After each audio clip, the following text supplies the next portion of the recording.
The other side, Trump and his sycophants, let me tell you something.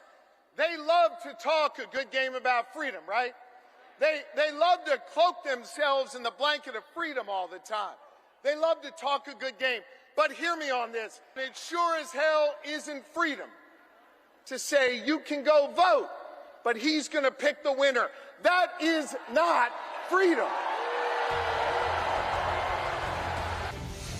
That was from last night's opening act for the Harris-Walz announcement speech. That was the mega-talented Josh Shapiro, governor of Pennsylvania. Hi again, everybody. It's 5 o'clock in the East. The threat of that right that he's talking about there being taken away from American voters was delivered a win yesterday in the important battleground state of Georgia. That state's election board approved a new rule having to do with Republicans' latest attacks on our democracy, on our election systems, the certification process. The rule establishes new criteria for officially confirming election results in the state of Georgia.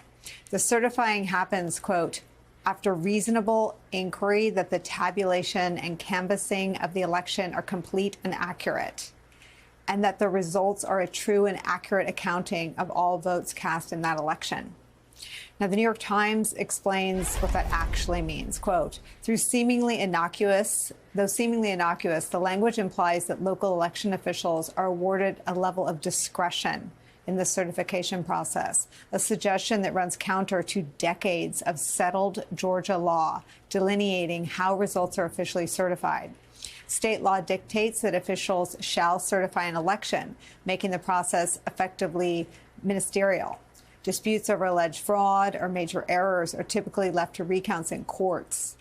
Now, attacks on certifying election results have intensified since the 2020 election, and it is clear the ex-president is gearing up to have certification questions play a major role this time around. Over the weekend, Donald Trump called out the 3 Republicans on the Georgia State Election Board by name who ended up voting for this new rule. I don't know if you've heard, but the Georgia State Election Board is in a very positive way. This is a very positive thing, Marjorie. They're on fire. They're doing a great job. 3 members, Janice Johnson, Rick Jeffries, and Janelle King. 3 people are all pit bulls fighting for honesty, transparency, and victory. They're fighting. Fighting who? Fighting for what? The entire state election is administered by Republicans at the state level. Republican governor, Republican secretary of state. So again, why is he calling them out, and what is he talking about? What are they fighting against? Georgia passed its voter integrity law in 2021 despite the findings by Republicans that there was no widespread voter fraud in the state of Georgia during the 2020 election, that Joe Biden had legitimately won. They did 3 counts. So shouldn't they be bragging about the security and supremacy of their system? This fight isn't limited to Georgia. This may be the ball game for Donald Trump this time. Reporting in Rolling Stone last week identified nearly 70 pro-Trump election conspiracy theorists across several swing states currently working as county election officials who have questioned the validity of elections or delayed or refused to certify results. According to the nonpartisan group Protect Democracy, since the 2020 election, members of state and local boards have voted against certification more than 20 times across 8 states. Our friend and voting rights attorney Mark Elias puts it like this, quote, with fewer than 100 days until the election, Republicans are building an election subversion war machine. Protecting ourselves from that war machine is where we begin the hour with some of our favorite experts and friends. The aforementioned voting rights attorney, founder of the site Democracy Docket, Mark Elias, is back. Plus, writer and editor for Protect Democracy, Amanda Carpenter's back. And New York Times reporter who has been reporting on this for years and specifically in a big piece with Jim Rutenberg in the last couple of weeks, Nick Corsiniti is back. Nick, I've said this multiple times, but I think you put the goings-on in Georgia on the radar for us with your reporting there. Tell me what this board does to aid Trump. In Trump's mind, he's calling them out at his rallies. Well, what they did yesterday is something that Trump and Republicans and his allies have been trying to do across the country. And that is take the process of election certification, which, as we mentioned, and as you mentioned at the top here, is something that's always been ministerial. And what that means is it's basically automatic. The law says shall, which means you must take election results. You go through the normal process of checking them that you normally would, and then you certify them and pass them on. These county officials are not empowered by these ministerial duties to conduct their own investigations or insert their own opinions on the validity of these elections. But a lot of Trump allies have been trying to do this across the country, as I reported a few weeks ago with my colleague Jim Brutenberg, but they haven't been successful. They've been trying to do this through courts. That hasn't gone anywhere. They've been trying to do this through just having local officials refuse to certify and see if that gets them some precedent through a challenge. That hasn't worked either. So what the State Board of Election did in Georgia yesterday was give that argument its first sense of validity. They are able to establish rules that local county officials all throughout Georgia are supposed to follow. They're not meant to be a lawmaking board. So it's highly possible that what they did yesterday is illegal and will be met with legal challenges, perhaps by some of the people also on this panel. But they gave an opening to this idea that certification is indeed discretionary at the local level. And what that could do, if we were to rewind the clock 4 years ago when former President Trump was trying to overturn his loss in 2020, and he was calling election officials in Wayne County, Michigan, county board members, in Wayne County, Michigan, saying, please don't certify. We were in an unknown about what that would do. Would that be able to forestall a loss? Would that be able to change things? So they're trying to bring this back in an effort that, to possibly short circuit a loss or anything like that, bring this question of certification into the realm of uncertainty. And that's what the Georgia State Board of Elections did yesterday.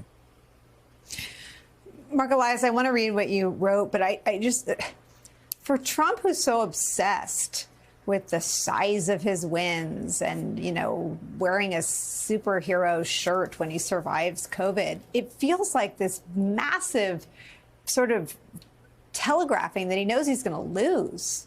Just talk about the tactic and what it telegraphs. Yeah, look, Donald Trump lost the popular vote in 2016 by 3 million votes. Every time someone would say, Donald Trump won in 2016 and this is because of the American people. No, he won in 2016 because of the Electoral College. In 2020, he lost the popular vote by 7 million votes. Okay, he and the Republicans are running out of runway. They are running out of way to count on the Electoral College and a bunch of other structural advantages that they have to counteract the fact that more Americans want to vote for Kamala Harris than want to vote for him. So what they are left with is two things. Number one, making it harder to vote, making voter suppression, which you and I have talked about. And then the second, which you and I, frankly, have been talking about for years now, it feels shorter, but it's been for years, is they want to be able to cheat after the election. So they want to make it harder to vote and easier to cheat. And the way they are going to cheat, the way they tried to cheat in 2020, when I litigated against them and beat Donald Trump and his allies 60 times in court, the way they tried to cheat is through what ballots get counted and what ballots don't get counted. And there's no better way to do that than through the certification process, which, as Nick pointed out, they tried to do in 2020 in Wayne County, Michigan. In 2022, they tried it again. They tried it in Arizona. My law firm, we sued Cochise County because Cochise County wouldn't certify the election results. We sued Luzerne County, Pennsylvania, because they wouldn't certify the election results. And ultimately, we were able to win those lawsuits because this is a ministerial act. This is a ceremonial function. This is not a opportunity for these people to conduct their own independent investigations. And what it says about Donald Trump is that he knows he's going to lose the popular vote. He knows he's probably going to lose the election if it is free and fair. But he doesn't care. He revels in the fact that he is an authoritarian. He admires the dictators, and he is willing to do. And he has built a campaign and a party that is willing to literally do anything. If they were willing to storm the Capitol to prevent certification on January 6th, what do you think they would do in a county in Georgia? What is the protection against that, Mark? So I think it's a few things. First of all, it is the great work that Nick and you and others in the media do who call attention to this. It's one of the reasons why I started Democracy Docket. It's why we've written on this topic, because it is important for people to know this is going on, because for some of these elected officials or appointed officials, they have to live in these communities. They have to look at their neighbors, and it is harder for them to do that if what they are doing is public rather than in the darkness of night. The second thing is that there's a big obligation here for the legal establishment. You know, lawyers like me, lawyers like many other, like at Protect Democracy, you know, have a big obligation here. Every lawyer who swears an oath to the law and the Constitution has an obligation to fight against this kind of activity. And then finally, you know, we talk a lot about the fact that Republicans run Georgia, and periodically they get praise that sometimes I don't agree with. But where's Brad Raffensperger? Where's Brian Kemp? How about they bring a lawsuit? How about Brian Kemp brings a lawsuit and Secretary of State brings a lawsuit to prevent this from happening? Where are they?